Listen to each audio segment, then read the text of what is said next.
In our bid to reclaim our Atlantic destiny, the theme gives us three categorical imperatives.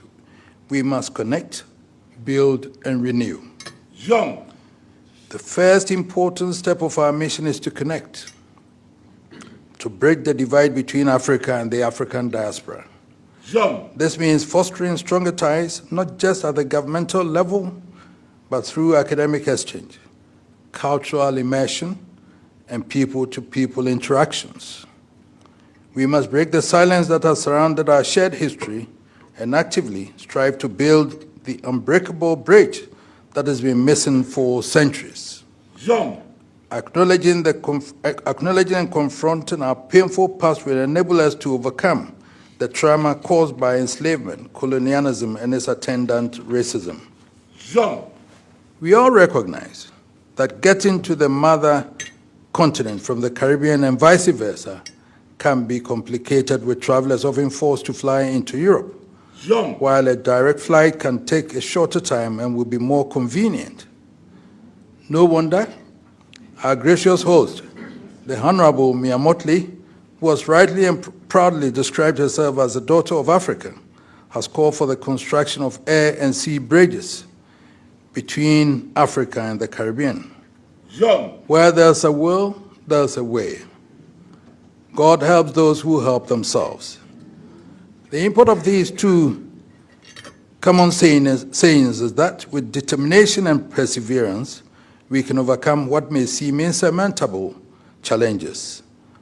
An initiative like the direct flight from Africa and the Caribbean, which is long overdue, can turn geographic proximity into genuine connectivity and promote cultural tourism. Young. And that is why the direct flight from Accra to Bridgetown, organized in connection with Global Awards 2025, deserves our commendation and emulation. Young.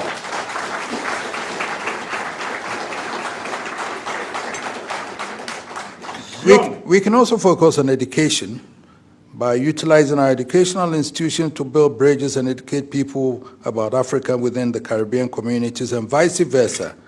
And I think this afternoon I've been introduced to two of them here, bridging the gap there. It is also possible to promote cultural collaboration by facilitating partnerships between cultural figures such as musicians and writers. It should be possible for us to encourage diaspora-led initiatives through supporting community-based knowledge sharing led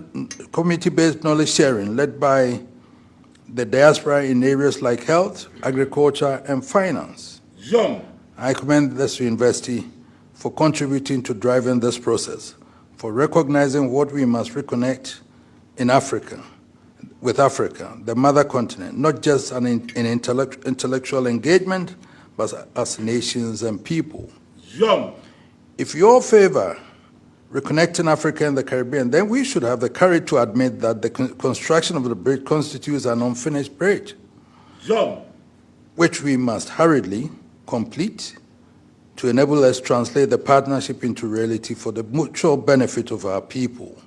Young. Let me confess that I keep returning to the Caribbean islands, albeit always in response to invitations extended to me, simply because I see myself as someone on a larger mission, the noble mission of contributing my quota towards fostering, broadening, and cementing the growing relations between Africa and the Caribbean and between Africa and its diaspora. Young. This mission, as we all recognize, is not going to be an event. It may be a long and tortuous process. So let us rekindle the spirit of our forefathers who, in the face of oppression, humiliation, and indignities unparalleled in history, showed resilience, determination, and perseverance to survive and thrive. Young. Viewed from a historical perspective, the underlying current of the theme is not new. We can recall that in reference to the experiences of the slave trade, oppression, and racial discrimination, some famous individuals of African descent, such as Marcus Garvey, Malcolm X, and Martin Luther King Jr., all advocated that Africans, and in extension all people of African descent, need to reconnect and, if possible, join a giant sovereign union of a single socio-political, economic, and cultural identity. Young.